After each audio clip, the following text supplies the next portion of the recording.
അമ്മ മാതാവ് ജീവനോടെ പ്രത്യക്ഷപ്പെട്ട ഈ അൾത്താരയിൽ നിന്ന് സാക്ഷ്യം പറയാൻ അനുവദിച്ചതിന് കർത്താവായ യേശുദേവനും പരിശുദ്ധ അമ്മയ്ക്കും 1000 നന്ദി പറയുന്നു. എൻ്റെ പേര് രേഖ. ഞാൻ വൈക്കത്തുനിന്ന് വരുന്നു. ഞാനിവിടെ വരാനുള്ള സാഹചര്യം എന്ന് പറയുന്നത് 2021 ഒക്ടോബർ മാസം 10-ാം തീയതിയാണ്. 2021 ഒക്ടോബർ മാസം 10-ാം തീയതിയാണ് ഞാനും എൻ്റെ അനിയത്തിയും ഇവിടെ വന്ന് ഉടമ്പടി എടുത്തത്. അതിനുള്ള സാഹചര്യം എന്ന് പറയുന്നത്, എൻ്റെ അനിയത്തിക്ക് പെട്ടെന്ന് അവളുടെ കക്ഷത്തിൽ ബ്രസ്റ്റിലൊരു മുഴയുണ്ടായി. ആ മുഴ പരിശോധിച്ചപ്പോൾ അതൊരു ക്യാൻസറാണെന്ന് മനസ്സിലായി. ആ ഒരു സാഹചര്യത്തിലാണ് ഞാൻ ഈ കൃപാസന മാതാവിൻ്റെ അടുത്ത് എത്തിയത്. അത് വരാനുള്ള കാര്യം, ഞാൻ 5 വർഷങ്ങൾക്ക് മുമ്പ് കൃപാസനത്തിൽ വന്നിരുന്നു. അന്ന് വന്നിട്ട് പോകുമ്പോൾ എനിക്ക് ഉടമ്പടി എന്താണെന്നൊന്നും അറിയില്ല. പക്ഷേ എങ്കിലും ഞാൻ ഇവിടെ വന്ന് പ്രാർത്ഥിച്ച് പോകാൻ നേരം ഞാൻ അമ്മ മാതാവിൻ്റെ ഒരു ഫോട്ടോ വാങ്ങിച്ചുകൊണ്ട് പോയി. ആ ഫോട്ടോ ഞാൻ എൻ്റെ വീട്ടിൽ കൊണ്ടുപോയി വയ്ക്കുകയും, പക്ഷേ എനിക്ക് ഇവിടുത്തെ പ്രാർത്ഥനകളും കാര്യങ്ങളും ഒന്നും എനിക്കറിയില്ല. ഞാൻ ജസ്റ്റ് ഒന്ന് തൊഴുത് പ്രാർത്ഥിക്കും, അത്ര മാത്രമേ ഉണ്ടായിരുന്നുള്ളൂ. പക്ഷേ 2021 ഓഗസ്റ്റ് മാസം എൻ്റെ അനിയത്തിക്ക് ബ്രസ്റ്റിൽ മുഴയുണ്ടായപ്പോൾ ഞാൻ അന്ന് വൈക്കത്ത് ഹോസ്പിറ്റലിൽ നിൽക്കുക. അവിടെ വെച്ചാണ് ഞാൻ അറിഞ്ഞത് അനിയത്തിക്ക് അത് ക്യാൻസറാണെന്ന്. ഞാൻ വീട്ടിൽ ഭയങ്കര വിഷമത്തോടുകൂടി വീട്ടിൽ ഓടി വന്ന് ഞാൻ എൻ്റെ മുറിയിൽ കയറിയപ്പോൾ എൻ്റെ ടേബിളിലിരുന്ന മാതാവിൻ്റെ ഫോട്ടോയിൽ ഞാൻ പെട്ടെന്നങ്ങ് നോക്കി. അന്നേരം എൻ്റെ ചെവിയിൽ ആരോ പറയുന്ന പോലെ തോന്നി, നീ കൃപാസനത്തിൽ പോകണമെന്ന്. അപ്പം ഞാൻ നോക്കിയപ്പോൾ സമയം 12:30 കഴിഞ്ഞു, ഉച്ച നേരം. ആ ഉച്ച സമയത്ത് ഞാൻ അമ്മയോട് പറയുമ്പോൾ ഞാൻ കൃപാസനത്തിൽ പോകുക, അനിയത്തിക്ക് ഇങ്ങനെ അസുഖമാണെന്ന് പറഞ്ഞ്, ക്യാൻസർ എന്നൊക്കെ പറയുമ്പോൾ നമ്മൾ ആകെ പേടിച്ചു പോയില്ല. നമുക്ക് ആദ്യമായിട്ട് നമ്മളുടെ കൂടപ്പിറപ്പിന് വരുമ്പോഴുണ്ടാകുന്ന ഒരവസ്ഥ അപ്പോഴെനിക്കത് ഫീൽ ചെയ്ത് ഞാൻ ആ ഉച്ച നേരത്ത് ഓടി അവിടെ നിന്ന് ഞാൻ വൈക്കത്ത് വന്ന് ബസ് കയറി ഇവിടെ എത്തി. ഇവിടെ വന്നപ്പോൾ അറിയുന്നത് കണ്ടെയ്ൻമെൻറ്റ് സോണാണ്, പള്ളിയുടെ വാതിൽ ഗേറ്റ് അടച്ചിട്ടേക്കണ്. എനിക്ക് ഒരുപാട് വിഷമായി. ഞാൻ അമ്മ മാതാവിൻ്റെ ആ ഗേറ്റിൽ നിന്നുകൊണ്ട് പൊട്ടിക്കരഞ്ഞുകൊണ്ട് പറഞ്ഞു, അമ്മേ, ഈ നട്ടുച്ച നേരത്ത് ഞാൻ നിന്നെ കാണാൻ ഇവിടെ വന്നപ്പോൾ എനിക്ക് അമ്മയെ ഒന്ന് കാണാൻ പോലും പറ്റിയില്ലല്ലോ അമ്മയെ എന്ന് ഞാൻ ചോദിച്ചു. എൻ്റെ അനിയത്തി ഹോസ്പിറ്റലിൽ ഇരിക്കുക, അവൾക്ക് വേണ്ടിയാണ് ഞാനിവിടെ ഓടിയെത്തി അമ്മയെന്ന് പറഞ്ഞു. അപ്പോൾ കുറച്ച് സമയം കഴിഞ്ഞപ്പോൾ സെക്യൂരിറ്റി വന്ന് ഫോൺ നമ്പർ തന്ന്. ഞാൻ ആ ഫോൺ നമ്പറിൽ നോക്കി വിളിച്ച് പറഞ്ഞു എൻ്റെ അനിയത്തിയെക്കുറിച്ച്, അവളുടെ പ്രാർത്ഥന സഹായം പറഞ്ഞു. അപ്പോൾ ഇവിടെ നിന്ന് പ്രാർത്ഥിച്ച സിസ്റ്റർ പറഞ്ഞ്, നീ ഒന്നുകൊണ്ടും വിഷമിക്കേണ്ട, ഞാനിപ്പോഴും ഒന്നേ പ്രാർത്ഥിച്ചോളൂ, അമ്മേ, എൻ്റെ അനിയത്തിക്ക് ബ്രസ്റ്റിൽ എടുക്കരുത്, മുഴ മാത്രം എടുക്കാൻ മതിയെന്നേ ഡോക്ടർ പറയാവുള്ളെന്ന്. അപ്പോൾ അനിയത്തി ഹോസ്പിറ്റലിൽ, ഒരു പ്രൈവറ്റ് ഹോസ്പിറ്റലിൽ OPയിൽ ഇരിക്കുക. ഉച്ചയ്ക്ക് ഒരു 1:30 മണിയോളം ഞാനിവിടെ നിന്ന് പ്രാർത്ഥിച്ച്.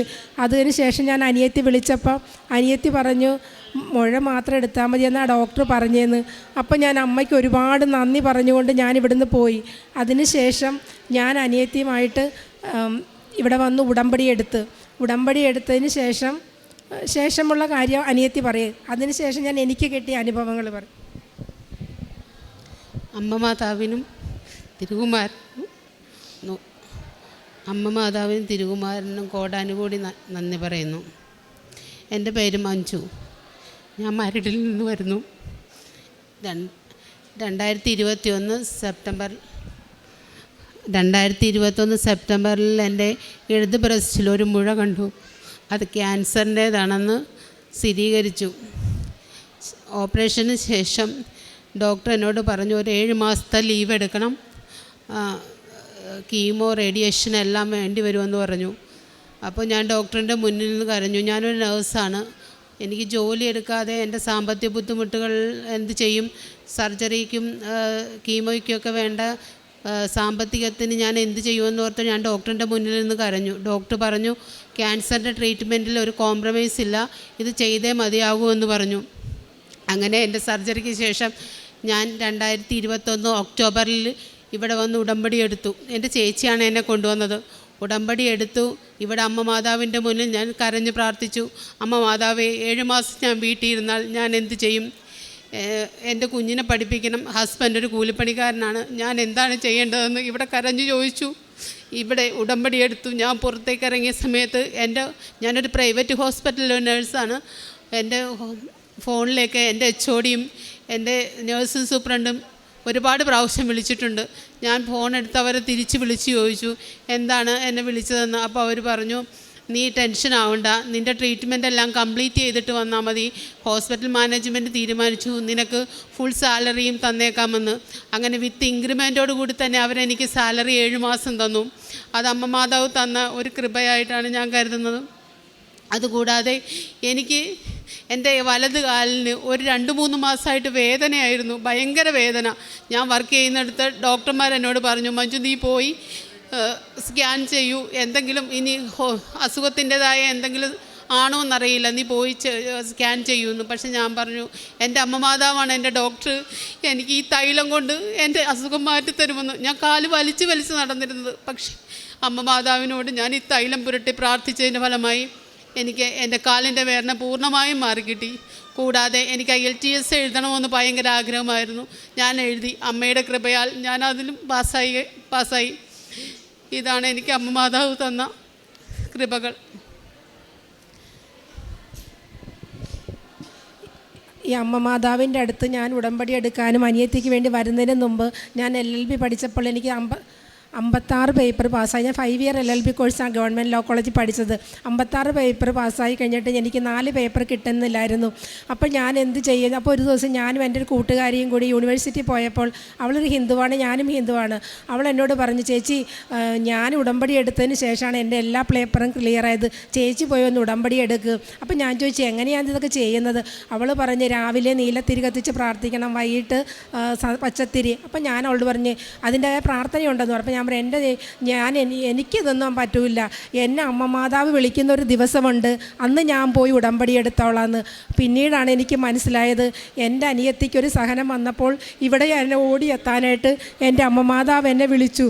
അങ്ങനെ ഞാൻ വന്നതിൻ്റെ ഫലമായിട്ട് എനിക്കതറിയാം. എൻ്റെ അനിയത്തിക്ക് ഇങ്ങനെ ഒരു അസുഖം വരാനുള്ള കാര്യം എൻ്റെ വീട്ടിലുണ്ടായിരുന്ന ഈ കൃപാസന മാതാവിന് ഞാനൊരു പ്രാധാന്യം കൊടുത്തില്ല, എനിക്കൊന്നും അറിയില്ലായിരുന്നു. പക്ഷേ എൻ്റെ ഒരു അനിയത്തിക്ക് അസുഖം വന്നപ്പോൾ ഞാനിവിടെ ഓടിയെത്തിയതിൻ്റെ ഫലമായിട്ട് എനിക്ക് കിട്ടിയ അനുഗ്രഹങ്ങൾ ഫലമായി എൻ്റെ നാട്ടിൽ ആകെ തൊട്ടടുത്ത് 2 പേര് മാത്രമേ ഉടമ്പടി എടുത്തിട്ടായിരുന്നു. ഇപ്പം അനേകം പേര് ഉടമ്പടി എടുത്തു. അനിയത്തിയുടെ ഹോസ്പിറ്റലിലാകട്ടെ, എൻ്റെ വീടിനടുത്താകട്ടെ, ഒത്തിരി ആൾക്കാർ ഉടമ്പടി വന്ന് ഇവിടെ എടുത്തു. അപ്പോൾ എനിക്ക് മനസ്സിലായി, എൻ്റെ അനിയത്തിക്ക് ഒരു അസുഖം വന്നത് അമ്മ മാതാവിനെ ഞങ്ങളെ കൊണ്ടൊരു നിയോഗം ഉണ്ടായിരുന്നു. അമ്മ മാതാവിനെയും കർത്താവിനെയും കുറിച്ച് മറ്റുള്ളവരെ അറിയിച്ചു കൊടുക്കാൻ വേണ്ടി എൻ്റെ അനിയത്തിക്ക് ഒരു അസുഖം വന്ന് അത് ഞാനിവിടെ വരികയും ഇങ്ങനെയൊക്കെ ഞങ്ങൾക്ക് നടത്തി തന്ന അമ്മ മാതാവാണ്. ഈ 4 പേപ്പർ കിട്ടാനുണ്ടായിരുന്നപ്പോൾ ഞാൻ അമ്മയോട് പറഞ്ഞു, അമ്മേ ഈ 4 പേപ്പറും കൂടി പാസ്സായാലല്ലേ എനിക്കിപ്പോൾ ഒരു അഡ്വക്കേറ്റ് ആകാൻ പറ്റുള്ളൂ, അതിന് അമ്മ തന്നെ ചെയ്തു തരണം. വീട്ടിലെ ജോലിയും കാര്യങ്ങളൊന്നും നമുക്ക് പഠിത്തമൊന്നും അത്ര നടക്കില്ല. എങ്കിലും ഞാൻ ഫീസ് അടച്ച് പരീക്ഷ എഴുതാൻ പോയി. പരീക്ഷ എഴുതാതിരുന്നപ്പം ആദ്യത്തെ ദിവസം എക്സാം എഴുതി. അപ്പോൾ ഞാൻ പറഞ്ഞു, അമ്മേ എല്ലാവരും എക്സാം എഴുതാൻ വരുമ്പോൾ അച്ഛനെ കണ്ട് അനുഗ്രഹം വാങ്ങിക്കും, ഇവിടെ വന്ന് ഹോൾ ടിക്കറ്റ് കാണിക്കും, എനിക്കും ഒന്നും അങ്ങനെ ചെയ്യാൻ പറ്റണേ അമ്മേ. അപ്പോൾ ഞാൻ എക്സാമിന് പോയി. ആദ്യത്തെ ദിവസം എക്സാം എഴുതി, പിന്നെ പിറ്റേന്നില്ല, 3ാമത്തെ ദിവസമുള്ളൂ. അപ്പോൾ പിറ്റേന്ന് ദിവസം പേപ്പറെ കണ്ടേ ഗവൺമെൻറ് ലോ കോളേജിലെ എല്ലാ എക്സാമുകളും മാറ്റി അടുത്ത മാസത്തെ. അപ്പോൾ ഞാൻ പറഞ്ഞു, അമ്മ മാതാവ് എനിക്കിവിടെ വരാൻ വേണ്ടി തന്നൊരു അനുഗ്രഹം. ഞാനിവിടെ ഓടി വന്ന് അച്ഛനെ കണ്ട് അനുഗ്രഹം വാങ്ങിച്ച് അച്ഛൻ എനിക്ക് ഹോൾ ടിക്കറ്റ് പ്രാർത്ഥിച്ച് തന്ന് ഒരു ഉടമ്പടി ലോക്കറ്റും തന്ന്, ഒരു ലോക്കറ്റും തന്ന്. ഉടമ്പടി ലോക്കറ്റും അച്ഛൻ തന്ന ലോക്കറ്റുമായിട്ട് ഞാൻ എക്സാം ഹാളിൽ കയറി. ക്വസ്റ്റ്യൻ പേപ്പർ കണ്ടപ്പോൾ ഭയങ്കര ടഫ്, IPCയുടെ പരീക്ഷ, എനിക്കൊന്നും അറിയാൻ പറ്റില്ല. ഞാൻ അപ്പം അമ്മ ഈ ഉടമ്പടി ലോക്കറ്റ് എടുത്ത് വെച്ച് വിശ്വാസ പ്രമാണം ചൊല്ലിയിട്ട് ഞാൻ ചോദിച്ചു, അമ്മേ എനിക്കൊന്നും അറിയാൻ പറ്റുന്നില്ല. അമ്മയുടെ ഉടമ്പടി ലോക്കറ്റ് കൈ പിടിച്ചുകൊണ്ടാണ് ഞാൻ യൂണിവേഴ്സിറ്റി ചെന്ന് എക്സാമിന് സാങ്ഷനൊക്കെ വാങ്ങിച്ചത്. അപ്പോൾ എന്താ അമ്മ ഇങ്ങനെ? എല്ലാവരും പറയല്ലേ പഠിച്ചാലേ ജയിക്കുള്ളൂ, നീ ഉടമ്പടി എടുത്തിട്ടൊന്നും കാര്യമില്ലെന്ന്. പക്ഷേ എൻ്റെ ഉള്ളിലൊരു വിശ്വാസമുണ്ട്, എൻ്റെ അമ്മ മാതാവ് എന്നെ കൈപിടിച്ചുയർത്തുമെന്ന്. ബൈബിൾ എപ്പോഴും എടുക്കുമ്പോഴേ എനിക്ക് കിട്ടുന്ന വചനങ്ങളെല്ലാം നിന്നെ മറ്റുള്ളവരുടെ മുൻപിൽ ഞാൻ നാണം കെടുത്താൻ നിന്നെ ഞാൻ ഉയർത്തുമെന്നുള്ള വചനങ്ങളാണ് കിട്ടിക്കുന്നത്. അപ്പോൾ എനിക്ക് മനസ്സിലായി കേട്ടു. എക്സാം എഴുതി ഞാൻ IPCയുടെ ക്വസ്റ്റ്യൻ ആദ്യം എനിക്കറിയാവുന്നൊരു ക്വസ്റ്റ്യൻ ഞാൻ വെച്ച് എഴുതി. പിന്നെ എനിക്കറിയില്ല, എൻ്റെ കൈകൾ പിടിച്ചുകൊണ്ട് ആരോ പോകുന്ന പോലെ. അപ്പം ഞാൻ ഇവിടെ വിടുന്ന യൂട്യൂബിലെ എല്ലാ സാക്ഷ്യങ്ങളും കേൾക്കും. ആ സാക്ഷ്യങ്ങളെല്ലാം ഞാൻ എല്ലാവർക്കും അന്ന് തന്നെ വായിച്ചു കൊടുക്കും. ഇവിടുത്തെ ചൊവ്വാഴ്ചത്തെ ഉടമ്പടി ധ്യാനം എന്നും മുടങ്ങാതെ കേൾക്കും. ഇന്ന് പകുതി കേട്ടില്ലെങ്കിൽ നാളെ കൊണ്ട് തീർത്ത് ഞാൻ കേൾക്കും.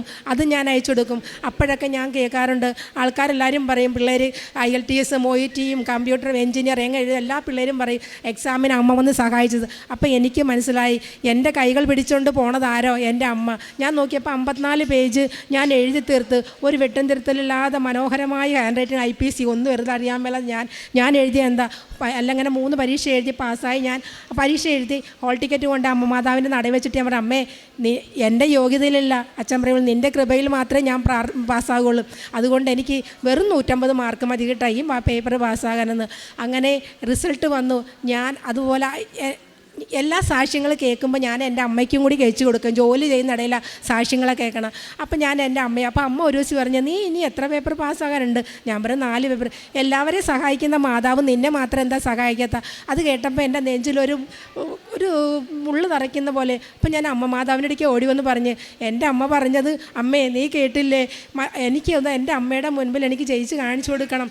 അങ്ങനെ പക്ഷേ അത് പറഞ്ഞ് ഒരാഴ്ച കഴിഞ്ഞപ്പോൾ എൻ്റെ അമ്മ മരിച്ചുപോയി. അതെനിക്ക് വല്ലാത്ത വിഷമമായിരുന്നു. ഞാനപ്പോൾ എന്നും അമ്മ മാതാവിനോട് പറയും, എൻ്റെ അമ്മയുടെ ആണ്ടിന് മുമ്പ്, ഞാനൊരു ഹിന്ദുവാണ് ഞങ്ങൾ, അപ്പം അമ്മയുടെ ആണ്ടിന് മുമ്പ് എനിക്ക് ബലിയിടുമ്പോൾ ഇത് പറയണമെന്ന്. പക്ഷേ അന്ന് അതുപോലെ അമ്മയുടെ ആണ്ട് വന്നതിൻ്റെ ഫെബ്രുവരി 5-ാം തീയതി ആണ്ടായിരുന്നു. ഫെബ്രുവരി 6-ാം തീയതി വീട്ടിലെല്ലാവരും ഉണ്ടായിരുന്നു. എനിക്ക് ഫോണൊന്നും നോക്കാൻ പറ്റില്ല. 7-ാം തീയതി സായാഹ്ന പ്രാർത്ഥന ചൊല്ലിക്കൊണ്ടിരുന്നപ്പോൾ ചൊല്ലിയതിന് ശേഷം എൻ്റെ ചെവിയിൽ എന്തോ ആരോ പറയുന്ന പോലെ, നീ റിസൾട്ട് നോക്ക്. ഞാൻ റിസൾട്ട് നോക്കിയപ്പോൾ ഫുൾ പാസിൽ എൻ്റെ ഇത് കിടക്കുന്നു നമ്പർ. എനിക്ക് ഭയങ്കര സന്തോഷമായി. യൂണിവേഴ്സിറ്റിയിലേക്ക് വിളിച്ചു ചോദിയപ്പോൾ ഈ 150 ചോദിച്ചതിന് എനിക്ക് 6 മാർക്ക് കൂടുതലിട്ട് 156 മാർക്ക് കിട്ടി. അതൊക്കെ എനിക്ക് അമ്മ തന്ന അനുഗ്രഹങ്ങളാണ്. പിന്നെ എൻ്റെ അനിയത്തിക്ക് ക്യാൻസറായിരുന്നപ്പോൾ ഇവൾക്ക് ഹീമോ ചെയ്തപ്പോൾ ഇവൾക്ക് ഭയങ്കര പ്രശ്നങ്ങളായിരുന്നു, ഛർദിലും വയറുവേദനയും ഭയങ്കര കരച്ചിലായിരുന്നു. അപ്പോൾ ഇവിടെ അച്ഛൻ പറയാറുണ്ട്, ഉടമ്പടി എടുത്തു കഴിഞ്ഞാൽ സഞ്ചാരി മാതാവ് കൂടെ വരുമെന്നും. ഒരു ദിവസം രാത്രി 12 മണിയായി കാണും, ഞാൻ ഇവളുടെ കരച്ചിലും കണ്ടപ്പോൾ ഞാൻ പറഞ്ഞു, അമ്മേ അച്ഛൻ പറയാറില്ലേ ഉടമ്പടി എടുത്താൽ സഞ്ചാരി മാതാവ് കൂടെ വരുമെന്ന്. എൻ്റെ അനിയത്തി ഇത്രയ്ക്ക് കഷ്ടപ്പെട്ടിട്ട് വേദന കൊണ്ട് പൊഴിഞ്ഞിട്ട് എൻ്റെ വീട്ടിലൊന്നും വന്നില്ലല്ലോ എന്നും. കുറച്ച് കഴിഞ്ഞപ്പോൾ പിന്നെ റൂമിലെ എയർ ഹോളിലൂടെ ഒരു മിന്നാമിനിങ്ങിൻ്റെ പ്രകാശം എൻ്റെ വീടിൻ്റെ അകത്തേക്ക് കയറുമെന്ന്. മിന്നാമിനിങ് ആണല്ലോ എന്ന് ഓർത്ത് ഞാൻ ഇങ്ങനെ ബെഡ്ഷീറ്റ് കൊണ്ട് മുഖം അടച്ചു കെട്ടി കിടന്ന് പെട്ടെന്ന് വിൻഡോയിൽ ആരോ ടക്ക് ടക്കെന്ന് അടിക്കുന്ന ശബ്ദം കേട്ട് ഞാൻ ഓർത്തത് ആരെ വിൻഡോയിൽ അടിക്കണം. ഞാൻ കണ്ണു തുറന്ന് നോക്കിയപ്പം റൂമിൻ്റെ ബെർത്തിൽ ഭയങ്കരമായ ഒരു പ്രകാശം. ഒരു മിന്നാമിനിങ് കത്തി നിന്നാൽ അത്രയും ഒരു പ്രകാശം വരില്ല. എനിക്കപ്പം മനസ്സിലായി ഇതൊരു ഞാനിവിടെ സാക്ഷ്യത്തിൽ കേൾക്കാറുണ്ട് പ്രകാശമായിട്ടൊക്കെ അമ്മമാതാവ് വരുമെന്ന്. അപ്പോൾ എൻ്റെ മനസ്സിലാരോ പറയുന്നത് അമ്മമാതാവാ. ഞാൻ നോക്കുമ്പോൾ മേശപ്പുറത്ത് വെച്ചിരിക്കുന്ന അമ്മമാതാവിൻ്റെ ഫോട്ടോയുടെ തൊട്ട് പുറകിൽ ഇങ്ങനെ വന്ന്, ഫോട്ടോയുടെ പുറകിൽ അമ്മമാതാവിൻ്റെ ഫോട്ടോ ഇതാണെങ്കിൽ ഈ ഫോട്ടോയുടെ പുറകിൽ വന്ന് ഇത്രയും നീളമുള്ള ഒരു പ്രകാശം, ഒരിക്കലും അതൊരു മിന്നാമിനിങ്ങല്ല, ആ പ്രകാശം ഇങ്ങനെ വന്ന് നിന്നപ്പോൾ ഞാൻ അറിയാതെ ബെഡിൽ നിന്ന് എഴുന്നേറ്റ് അവിടെ മുട്ടുകുത്തി നിന്ന് ഞാൻ പ്രാർത്ഥിച്ചു. എനിക്ക് ആരെയും വിളിക്കാൻ ഒന്നും തോന്നിയില്ല. പെട്ടെന്ന് ഞാൻ ലൈറ്റ് ഓണാക്കി ഓഫാക്കുകയും ചെയ്തു. പിന്നെ ആ പ്രകാശമേ കണ്ടില്ല. ഓടി ഞാൻ വരുമ്പോൾ ഇവൾ കരഞ്ഞണ്ടിരിക്കുക, കിടക്കാൻ പറ്റുന്നില്ല, ഹീമോ ചെയ്തതിൻ്റെ വിഷമം. ഞാൻ വന്ന് തൈലം തൊട്ട് പ്രാർത്ഥിച്ച് അമ്മമാതാവിനോട് പറഞ്ഞു, അമ്മമാതാവേ ഇവൾ സുഖമായിട്ട് ഉറങ്ങണേ, നേരം വെളുത്ത് കഴിഞ്ഞ് എഴുന്നേക്കാവുള്ളെന്ന്. അങ്ങനെ അതുപോലെ തന്നെ സംഭവിച്ചു. അങ്ങനെ ഇത്രയൊക്കെ അനുഗ്രഹങ്ങൾ തന്ന. പിന്നെ പ്രാർത്ഥന, നേർച്ച വസ്തുക്കളുടെ ഉപയോഗം. എൻ്റെ മോളുടെ കൈയുടെ വലത് കയ്യിൽ ഒരു മുഴയുണ്ടായിരുന്നു. ഞാനത് വൈക്കത്തെ ഹോസ്പിറ്റലിലെ ഓർത്തോ ഡോക്ടറെ കൊണ്ടേ കാണിച്ചു. ഡോക്ടർ പറഞ്ഞ് ഇവിടെ അഡ്മിറ്റ് ആകണം, കീറിക്കളയണം. എനിക്കത് കേട്ടപ്പോൾ പേടിയായിപ്പോയി. ഞാൻ വീട്ടിൽ വന്നപ്പോൾ എല്ലാവരും എന്നോട് പറഞ്ഞു, നീ മോളെ ശ്രദ്ധിച്ചില്ലെന്ന്. തൃപ്പൂണിത്തുള്ള ഹോസ്പിറ്റലിൽ കൊണ്ടേ കാണിച്ചപ്പോൾ ഡോക്ടറും പറഞ്ഞ് കീറിക്കളയണമെന്നു. എന്നിട്ട് ആ ഡോക്ടർ എന്ന് മരുന്നപ്പോൾ ആ മുഴ അങ്ങ് താന്നുപോയി. അതിനുശേഷം വീണ്ടും ആ മുഴ പൊങ്ങി വന്നു. അപ്പോഴും ഞാൻ ഡോക്ടറടിക്ക് പോകാൻ വീട്ടിൽ പറഞ്ഞപ്പോൾ ഞാൻ പറഞ്ഞു, ഇല്ല, എൻ്റെ ഡോക്ടർ എൻ്റെ അമ്മയാണ്, അമ്മയുടെ ഈ തൈലം ഞാൻ തൊട്ട് കഴിഞ്ഞ് 3-ാമത്തെ ദിവസം ഈ മുഴ താന്നു പോകുമെന്ന് ഞാൻ പറഞ്ഞു. അതുപോലെ അമ്മമാതാവിൻ്റെ തൈലം തൊട്ട് പ്രാർത്ഥിച്ചപ്പോൾ ആ മുഴ താന്നുപോയി. എൻ്റെ മോളുടെ കയ്യിൽ പിന്നീട് ഒന്നും വന്നിട്ടില്ല. പിന്നെ പത്രം ഞാൻ ആദ്യമൊക്കെ ഞങ്ങളുടെ അടുത്തുള്ളവരൊന്നും ഉടമ്പടി എടുത്തിട്ടില്ലായിരുന്നു. ആദ്യമൊക്കെ ഞാൻ അവർക്കാണ് കൊടുത്തിരുന്നത്. പിന്നീട് ഞാൻ സർക്കാർ ആശുപത്രി വൈക്കത്ത് കൊണ്ടുപോയി. ഞാൻ പോകാൻ നേരത്തെ അമ്മയോട് പറയും, അമ്മേ പത്രം കൊടുക്കാൻ പോകുക, അമ്മ എൻ്റെ കൂടെ വരണം കേട്ടോ എന്ന് പറയും. അങ്ങനെ ഞാൻ പത്രവും കൊണ്ട് ഗവൺമെൻറ് ഹോസ്പിറ്റലിൽ പോയി എല്ലാവർക്കും ഞാൻ പത്രം കൊടുക്കും. അപ്പോൾ ചിലപ്പോൾ ദിവസം തൈലവും കൊണ്ടുപോകും. എന്നിട്ട് തൊട്ട് പ്രാർത്ഥിച്ച് എനിക്ക് കിട്ടിയ അനുഭവങ്ങൾ മറ്റുള്ളവരോട് പറഞ്ഞുകൊണ്ട് ഞാൻ ആ പത്രങ്ങളെല്ലാം മിനിറ്റുകൾക്കുള്ളിൽ കൊടുത്തിട്ട് തിരിച്ചു പോരാറുണ്ടായിരുന്നുള്ളൂ. അതിനുശേഷം ഉപ്പ് എൻ്റെ ചേട്ടൻ്റെ വീട്ടിലെ റംബുട്ടാൻ മരത്തെ നിറയെ കാട്ടുകടന്നൽ കൂടിയെന്ന് ഇതിനെ കളയാൻ ഒരു നിവർത്തിയില്ല. അപ്പോൾ ചേച്ചി ഉടമ്പടി എടുത്തതാണ്. ഞാൻ ചേച്ചീനോട് പറഞ്ഞു, ചേച്ചി അച്ഛൻ പറയാറുണ്ട് നിങ്ങളുടെ വീട്ടിൽ എന്തെങ്കിലും പ്രാണികളുടെ ശല്യമോ പാമ്പിൻ്റെ ശല്യമൊക്കെ വരുമ്പോൾ ഈ ഉപ്പിട്ട് പ്രാർത്ഥിച്ച് വിശ്വാസപ്രമാണം ചൊല്ലിയാൽ മതിയല്ലോ എന്ന് ഞാൻ ചേച്ചിയോട് പറഞ്ഞപ്പോൾ ചേച്ചി അതൊരു ചിരിച്ച്. പിന്നെ ചേച്ചി 3 ദിവസം അടുപ്പിച്ച് ആ റംബുട്ടാൻ്റെ ചുറ്റിനും ഉപ്പിട്ട് വിശ്വാസപ്രമാണം ചൊല്ലി. അത് കഴിഞ്ഞ് ഞാൻ അവിടെ പോയ പാലെടുത്തുകൊണ്ട് വരണം, ചേട്ടൻ അവിടെ കൊണ്ട് പാൽ വെക്കും. ആ പാലെടുക്കാൻ ചെന്നപ്പോൾ ഞാനൊരു ദിവസം എൻ്റെ വീട്ടിൽ നിന്ന് ഉപ്പെടുത്ത് കൊണ്ടുപോയി ഞാൻ എടുത്തിട്ട് പ്രാർത്ഥിച്ച്. 2-3 ദിവസം കഴിഞ്ഞപ്പോൾ ഞാൻ എൻ്റെ മനസ്സിൽ തോന്നി, പെട്ടെന്ന് എൻ്റെ മനസ്സിലേക്ക് ഒരു സ്ട്രൈക്ക് ചെയ്ത് അവിടുത്തെ വീട്ടിലെ റംബുട്ടാൻ മരത്തിലെ തേനീച്ച ഈ കടന്നലിനെ കുറിച്ച്. ഞാൻ അവിടെ ചെന്ന് നോക്കി. അന്നേരം ഞാനിങ്ങനെ പറഞ്ഞു, ആൾക്കാർ ഞങ്ങളെ കളിയാക്കിയില്ലേ ഉപ്പൊക്കെ ഇട്ടിട്ട് പ്രാർത്ഥിച്ചിട്ടൊന്നും കടന്നൽ പോയില്ല എന്ന്. അപ്പോൾ ചേച്ചി കുറച്ച് നേരം കഴിഞ്ഞ് ഞാൻ വീട്ടിൽ വന്നാൽ വിളിച്ച് പറയേ ആ റംബുട്ടാൻ മരത്തിൽ കടന്നലുകളൊന്നുമില്ലെന്ന്. അതൊരു സാക്ഷ്യം. പിന്നെ എൻ്റെ വീടിൻ്റെ ടെറസിൻ്റെ മുകളിൽ നിറയെ തെങ്ങയിന്ന് ഈ ചൊറിയം പുഴു വന്ന് വീണ് അതിൻ്റെ കാഷ്ടങ്ങൾ നിറച്ച് കിടക്കുമായിരുന്നു. അപ്പം ഞാൻ എന്ത് ചെയ്ത്, അച്ഛൻ ഇത് പോയത് കടന്നൽ പോയെങ്കിൽ ചൊറിയം പുഴുവിന് പോകുമല്ലോ. ഞാൻ എന്ത് ചെയ്യുന്ന തെങ്ങിൻ്റെ ചുവട്ടിൽ ഈ ഉപ്പിട്ട് ഞാൻ പ്രാർത്ഥിച്ച് 3 ദിവസം കഴിഞ്ഞ് ഇന്ന് വരെ എൻ്റെ ടെറസിൻ്റെ മുകളിൽ ചൊറിയമ്പുഴിൻ്റെ കാഷ്ടമില്ല, തെങ്ങിലുമില്ല. പിന്നെ ഇത്രയൊക്കെയാണ് അനുഗ്രഹങ്ങൾ തന്ന എൻ്റെ അമ്മ മാതാവിനും കർത്താവിനും 100,000 നന്ദി പറഞ്ഞുകൊണ്ട് ഞങ്ങളുടെ സാക്ഷ്യങ്ങൾ നിർത്തുന്നു. കരങ്ങളടിച്ച് നമുക്ക് ദൈവത്തിൻ്റെ നാമം മഹത്വപ്പെടുത്താം. വൈക്കത്തുനിന്ന് ഈ സഹോദരങ്ങൾ പറഞ്ഞ സാക്ഷ്യം വ്യക്തമാണ്. ഈ സഹോദരി വൈക്കത്തുനിന്നും സ്വന്തം ഒരു കാര്യം കൂടെ പറയട്ടെ.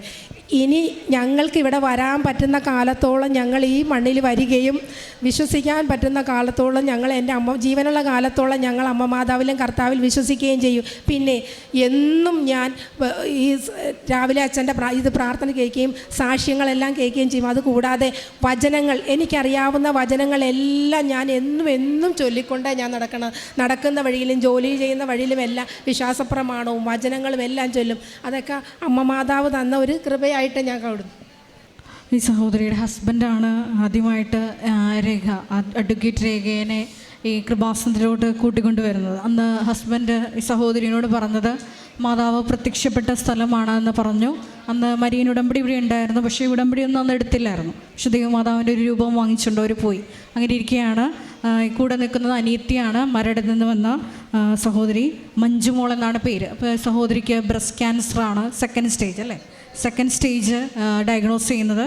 ഡോക്ടറെ കണ്ട് എല്ലാം കൺഫേം ചെയ്തതിന് ശേഷം മാസ്റ്റക്ടമി, അതായത് ബ്രസ്റ്റ് റിമൂവ് ചെയ്യണമെന്നാണ് പറഞ്ഞത്. അപ്പോൾ അങ്ങനെ ഒരു വിഷമസന്ധിയിലാണ് ഈ അഡ്വക്കേറ്റ് രേഖ വീട്ടിൽ നിന്ന് പ്രാർത്ഥിക്കുമ്പോഴാണ് ദൈവമാതാവിൻ്റെ കൃപാസനത്തിൽ പ്രത്യക്ഷയായ പരിശുദ്ധ ദൈവമാതാവിൻ്റെ രൂപം അന്ന് 5 കൊല്ലം മുമ്പ് വാങ്ങിച്ചതിലോട്ട് പെട്ടെന്ന് നോക്കുകയും ദൈവമാതാവ് തന്നെ കൃപാസനത്തിൽ പോകണം എന്ന ഒരു ചിന്ത ഈ മകൾക്ക് കൊടുക്കുകയും ചെയ്തു. അങ്ങനെയാണ് കൃപാസനത്തിലോട് കടന്നു വന്ന മരിയൻ ഉടമ്പടി എടുത്ത് പ്രാർത്ഥിക്കുന്നത്. പക്ഷേ അത് അവരുടെ ജീവിതത്തിൽ ഒരു വഴിത്തിരിവായിരുന്നു.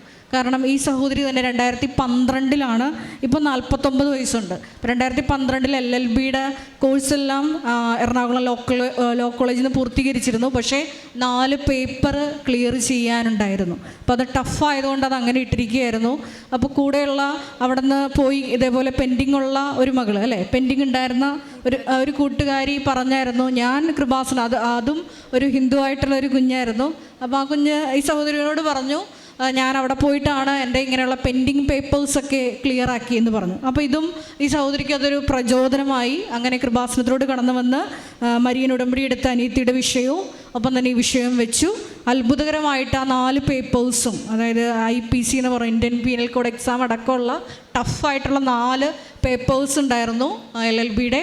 അത് 4ഉം എൻ്റെ കഴിവ് കൊണ്ടല്ല, കർത്താവിൻ്റെ കൃപ പ്രവർത്തിച്ചു. കാരണം 49 വയസ്സുണ്ട്. അപ്പോൾ തീർച്ചയായിട്ടും ഇത്രയേറെ വർഷങ്ങൾ പഠിച്ചു കഴിഞ്ഞതാണ്. പക്ഷേ അന്ന് നമുക്കറിയാം മരിയൻ ഉടമ്പടിയുടെ വലിയൊരു പ്രത്യേകത എന്ന് പറയുന്നത് ദൈവമാതാവിൻ്റെ വലിയ സാന്നിധ്യം നമ്മുടെ കൂടെ വരും. അപ്പോൾ നമ്മുടെ മെറിറ്റിനപ്പുറത്ത് കർത്താവിൻ്റെ കൃപ പ്രവർത്തിച്ചത്. അതൊപ്പം തന്നെ ബഹുമാനപ്പെട്ട VP ജോസഫ് അച്ഛനെ ഈ LLBയുടെ 4 പേപ്പർ പെൻഡിങ് തീർക്കാനുണ്ടായിരുന്നത്, അത് എക്സാമിന് മുമ്പ് ഹോൾ ടിക്കറ്റ് വെഞ്ചരിച്ച് ബഹുമാനപ്പെട്ട VP ജോസഫ് അച്ഛൻ കൊടുത്തുവിട്ട ചെറിയ കാശുരൂപം, അത് ഉടമ്പടി കാശുരൂപത്തിൻ്റെ ഒപ്പം കൊണ്ടുപോയാണ് പ്രാർത്ഥിച്ചത്. അപ്പോൾ ദൈവമാതാവ് ആ എക്സാമിനുടനീളം സഹോദരിയെ ഗൈഡ് ചെയ്തു എന്ന് പറഞ്ഞു. എക്സാം റിസൾട്ട് വന്നപ്പോൾ വേണ്ട മാർക്ക് കിട്ടി, പാസ്സായി. ഒപ്പം തന്നെ ഈ സഹോദരിയുടെ വിഷയം എന്ന് പറയുമ്പോൾ ബ്രസ്റ്റ് ക്യാൻസറിൻ്റെ വിഷയം പറഞ്ഞു. അപ്പോൾ ആ സഹോദരി തന്നെ നമ്മളോട് പറഞ്ഞു, എൻ്റെ ഹസ്ബൻഡ് കൂലിപ്പണിക്കാരനാണ്, ഈ മാസ്റ്റക്ടമിയൊക്കെ ചെയ്ത് റെസ്റ്റ് എല്ലാം എടുത്ത് ചെയ്യുമ്പോൾ 6-7 മാസം പോകും. അപ്പോൾ കുടുംബത്തിൽ ഒരു വരുമാന മാർഗം ഇല്ല. അപ്പോൾ എങ്ങനെ മുമ്പോട്ട് പോകുക എന്നുള്ള വിഷമത്തോടു കൂടിയിട്ടാണ് ആ സഹോദരിയും പിന്നീട് വന്ന് കൃപാസനത്തിൽ തീർത്ഥാടക ഉടമ്പടി എടുത്തു. പക്ഷേ ദൈവമാതാവ് വലിയ അത്ഭുതം ചെയ്തു. ആ മുഴ മാത്രം എടുത്ത് മാറ്റിയാൽ മതിയെന്ന് ഡോക്ടർ പറയുക മാത്രമല്ല, പിന്നീടുള്ള എല്ലാ ടെസ്റ്റിലും ക്യാൻസറിൻ്റെ എല്ലാ ടെസ്റ്റുകളും നെഗറ്റീവായി നമ്മുടെ മുമ്പിൽ നിൽക്കുന്നുണ്ട്. പൂർണ്ണ ആരോഗ്യവതിയായിട്ടാണ്.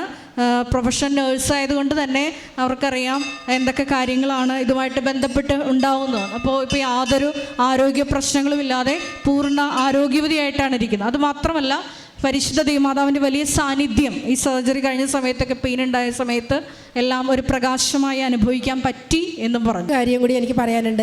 ഈ 4 പേപ്പറിൽ 3 പേപ്പർ ഞാൻ എഴുതിയുള്ളൂ. 4ാമത്തെ ഒരു പേപ്പർ എന്ന് പറഞ്ഞാൽ ഇൻ്റർപ്രിട്ടേഷൻ സ്റ്റാറ്റ്യൂട്ട് 10ാം സെമസ്റ്ററിൻ്റെ പരീക്ഷയായിരുന്നു. അപ്പോൾ എനിക്ക് 4 എണ്ണം, അപ്പോൾ ഈ ഒരു പേപ്പർ എനിക്ക് അത് തോറ്റിരിക്കുമല്ലേ, അപ്പോൾ അതിന് എക്സാം ഇല്ല. ഞാൻ നോക്കിയപ്പോൾ എനിക്ക് 5 മാർക്കിനാണ് ഞാൻ തോറ്റുപോയത്. അപ്പോൾ ഞാൻ അമ്മ മാതാവിനോട് ചോദിച്ചു, അത് കഴിഞ്ഞില്ല, അമ്മ മാതാവിനോട് ഞാനിങ്ങനെ ചോദിച്ചു, അമ്മേ 59 പേപ്പർ ഞാൻ പാസ്സായി, ഒരു പേപ്പറിൽ എനിക്കുള്ളത്, അതിനെനിക്കൊരു വഴി കാണിച്ചു, ഞാൻ എന്ത് ചെയ്യുമെന്ന് ചോദിച്ചു. അപ്പോൾ ഞങ്ങളുടെ സമയം കഴിഞ്ഞ എക്സാമിന് ഞങ്ങളുടെ 3 ചാൻസ് കഴിഞ്ഞ്, ഇനിയില്ല, കുറേ പിള്ളേർ പുറത്ത് സ്പെഷ്യൽ മേഴ്സിക്ക് കാത്തു നിൽക്കുക. അപ്പം ഞാൻ ഈ 59 പേപ്പർ പാസ്സായ ഞാൻ ഒരു പേപ്പർ എനിക്ക് കിട്ടിയിട്ടില്ല. അപ്പം ഞാൻ എന്ത് ചെയ്യുമെന്നറിയാൻ വേണ്ടി എൻ്റെ മാർക്ക് ലിസ്റ്റിൻ്റെ ഫയലെടുത്ത് നോക്കിയപ്പം അമ്മയെ വിളിച്ചുകൊണ്ട് ഞാൻ അങ്ങനെ നോക്കിയപ്പോൾ എനിക്ക് കിട്ടിയത് തന്നെ 45 മാർക്ക് കിട്ടിയ സ്റ്റാറ്റ്യൂട്ടിൻ്റെ ഒരു പേപ്പർ മാർക്ക് ലിസ്റ്റ്. ഞാൻ അന്തിച്ചു പോയി, ഒരിക്കലും ഞാനത് കണ്ടിട്ടില്ല. അപ്പോൾ ഇപ്പോഴും എൻ്റെ വിശ്വാസം എനിക്കത് അമ്മ മാതാവിനോട് പറഞ്ഞപ്പോൾ കൊണ്ടുവന്ന് തന്നായിരിക്കും. അപ്പം ഞാൻ അമ്മയോട് പറയാറുണ്ടായിരുന്നു, അമ്മേ ഞാൻ ഇനി എക്സാം എഴുതില്ല, എനിക്ക് എഴുതാനുള്ള വഴിയില്ല, പക്ഷേ എൻ്റെ ഈ മാർക്ക് ലിസ്റ്റ് നീ എനിക്ക് മോഡിഫൈ ചെയ്ത് തരണം, എന്നെ ഇതിൽ തന്നെ എനിക്ക് മോഡറേഷൻ തന്നെ എന്നെ ജയിപ്പിച്ച് തരണമെന്ന്. അപ്പം ഞാൻ അന്ന് തന്നെ യൂണിവേഴ്സിറ്റിയിലേക്ക് വിളിച്ചപ്പോൾ അവരെന്നോട് വരാൻ പറഞ്ഞു. അവിടെ ചെന്ന് കഴിഞ്ഞപ്പോൾ പറഞ്ഞു, സെക്ഷനിലേക്ക് വിട്ടാൽ പറഞ്ഞു അന്നത്തെ മാർക്ക് ലിസ്റ്റിന് മോഡറേഷൻ തരാൻ പറ്റില്ല. അപ്പം ഈ കാശ് രൂപം കൈ പിടിച്ച് ഏത് നേരം വിശ്വാസ പ്രമാണം ചൊല്ലും, ഞാനൊരു ഹിന്ദു ആണെങ്കിൽ. അപ്പം ഞാൻ അമ്മയോട് പറഞ്ഞു, അമ്മേ ഞാൻ ഈ കാശ് രൂപം പിടിച്ച് നിൻ്റെ അടുത്ത് നിന്ന് ഇവിടെ വന്ന് വിശ്വാസ പ്രമാണം ചൊല്ലിട്ട് ഇവരൊരു സൊല്യൂഷൻ എനിക്ക് പറഞ്ഞു തന്നില്ലല്ലോ. അപ്പോൾ അമ്മ എന്നോട് പറയുക, നീ VCDക്കിലേക്ക് പോ, VCയുടെ ഓഫീസിലേക്ക് പോ. ആ VCയുടെ ഓഫീസിൽ ചെന്നു. അവിടെ ചെന്ന് ഞാൻ ബിയുടെ PA കണ്ടപ്പോൾ പറഞ്ഞു, ഒന്നും നടക്കില്ല, അന്നത്തെ മോഡറേഷൻ നിനക്ക് കിട്ടില്ലെന്ന് പറഞ്ഞു. അപ്പോൾ ഞാൻ പറഞ്ഞു, സാറ് എല്ലാ പേപ്പറും പാസ്സായി, ഒരു പേപ്പറല്ലേ ഉള്ളൂ, ഞാൻ എനിക്കൊരു മോഡറേഷൻ താ, ഒരു സൊല്യൂഷനില്ല. അപ്പോൾ ഒരു സൊല്യൂഷൻ പറ സാറേ. അപ്പോൾ സാറ് പറഞ്ഞു, നീ റീഡു ചെയ്യ് നിൻ്റെ ഇൻറ്റേർണൽ മാർക്ക് എന്ന് പറയും. അപ്പം ഞാൻ എൻ്റെ ഇൻറ്റേർണൽ റീഡു ചെയ്യാൻ കൊടുത്തു. അങ്ങനെ ഇൻറ്റേർണൽ റീഡു ചെയ്ത് ആ പേപ്പറും പാസ്സായി. ഇതെല്ലാം എനിക്ക് നടക്കി തന്നത് എൻ്റെ അമ്മ മാതാവും കർത്താവായ യേശുദേവനുമാണെന്ന് ഞാൻ പറയുന്നത്. ഞാൻ പറഞ്ഞ പോലെ തന്നെ അമ്മ എനിക്ക് ചെയ്തു തന്നത്. അതിനാണ് എനിക്ക് ഒരുപാട് എന്നും ഞാൻ എൻ്റെ അമ്മ മാതാവിനും കർത്താവിനും കടപ്പെട്ടിരിക്കും, എൻ്റെ ജീവനുള്ള കാലത്തോളം അത്രയും തന്നെ. ഒരിക്കൽ കൂടി കരങ്ങളടിച്ച് നമുക്ക് ദൈവമാതാവിനെ ദൈവപിതാവിനെ മഹത്വപ്പെടുത്താം. അത്യപൂർവ ദൈവാനുഭവങ്ങൾ ഇനി നിങ്ങൾക്കും സ്വന്തം. ഈ യൂട്യൂബ് ചാനൽ ഇതുവരെ സബ്സ്ക്രൈബ് ചെയ്തിട്ടില്ലെങ്കിൽ ഇപ്പോൾ തന്നെ സബ്സ്ക്രൈബ് ചെയ്യുക. ഈ വീഡിയോ ഇപ്പോൾ തന്നെ നിങ്ങളുടെ സുഹൃത്തുക്കൾക്ക് ഷെയർ ചെയ്തുകൊണ്ട് കർത്താവിൻ്റെ പ്രേക്ഷിതരാകുക.